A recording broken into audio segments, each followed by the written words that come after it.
નમસ્કાર, આપ જોઈ રહ્યા છો નેશન પ્લસ ન્યૂઝ. હું છું આપની સાથે હેતલ ભગત. વડોદરા શહેર નજીક આવેલા શંકરપુરા ગામે વિદેશી દારૂની રેડ કરવા ગયેલા લોકલ ક્રાઇમ બ્રાન્ચના કોન્સ્ટેબલ પર જીવલેણ હુમલો કરવાના ગુનામાં પોલીસે બુટલેગર સરપંચની ધરપકડ કરી વધુ કાર્યવાહી હાથ ધરી છે.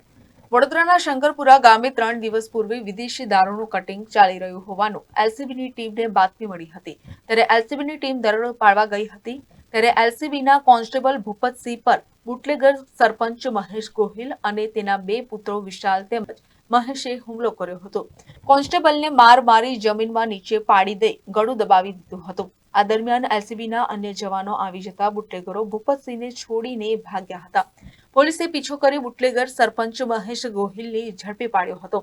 પોલીસે થાર જીપ સહિત 3 વાહનો અને વિદેશી દારૂનો જથ્થો મળી કુલ 32 લાખનો મુદ્દામાલ કબજે કર્યો હતો. આ અંગે પોલીસે પ્રોહિબિશન અને હેડ કોન્સ્ટેબલની હત્યાની કોશિશના 2 ગુના દાખલ કરી બુટલેગર સરપંચ મહેશ ગોહિલને પ્રોહિબિશનના ગુનામાં પકડી રિમાન્ડ લીધા હતા. જે રિમાન્ડ પૂરા થતા પોલીસે હત્યાની કોશિશના ગુનામાં તેની ધરપકડ કરી વધુ તપાસ હાથ ધરી છે. Bureau report, nation plus news, Vadodara.